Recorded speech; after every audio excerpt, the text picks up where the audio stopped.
Look, and I want to thank Deputy Gogarty for introducing this to the Chamber. I think the scourge of anti-social behaviour is one that, for people who have served in politics, be it local or national, have seen the ruination of communities and the ruination of housing estates and the ruination of neighbourhoods as a result of a small minority of people intent on creating havoc. And at a time when housing, for instance, is at a premium, we see people, and I know this particular motion refers in particular to young people, but when they see the older generation being able to get away with what they're often getting away with, I think it sends out the wrong and hopelessly wrong signal, where distress is caused to neighbours and neighbourhoods, where people act with impunity. And they act with impunity because the Gardaí appear to be powerless and don't have the resources to deal with it, particularly in the area of young people.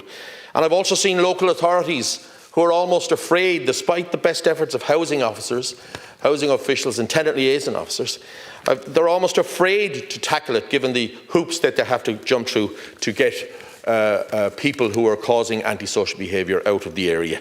I'm not talking about harmless messing, as has been alluded. I'm talking about threats, I'm talking about drug dens, drug parties, fighting, abuse of people who live around them, abuse of Gardaí and abuse of the emergency service. And this goes on for years and years and years. I've seen housing authorities, who eventually, and including approved housing bodies, who eventually get to a stage where they evict someone after many years, and the person appeals it. And I've seen them go to court, and the housing authority or the approved housing body has the backing and support of An Garda Síochána, and I've seen judges rule in favour of the people who have been evicted on the basis that there was no evidence, despite the fact that there's years of evidence being stockpiled, and despite the fact that the Gardaí are there to support the people who are complaining, and indeed the authorities.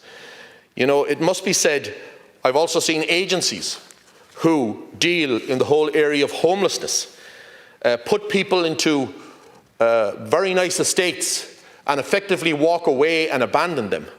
People who suffer from addiction being put into places with no wraparound services, no follow-up, and yet they're left there to create havoc as a result of their addiction issues or indeed mental health issues. No wraparound services, no supports, and yet the antisocial behaviour that follows is chronic and criminal.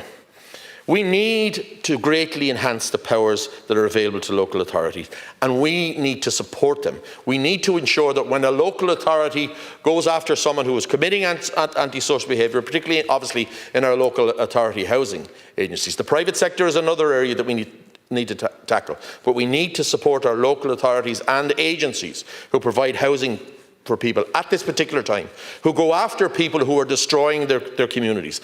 I had a case in Wexford not so long ago where we managed to get rid of a drug den that was filled daily on a daily basis with antisocial behaviour. And the parents of the children who lived in the area said for the first time ever, the children were able to play and felt safe playing on their local green area. Such was the devastation that was brought about to that area by a handful of people intent on ruining people's lives.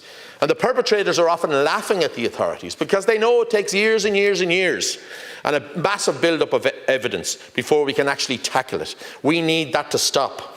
In the whole area of CCTV, you nearly have to give away your firstborn child to get an enhancement to CCTV. There's something like 48 steps if you want to enhance it. I saw it in Wexford. 48 steps if you want to get CCTV improved or enhanced.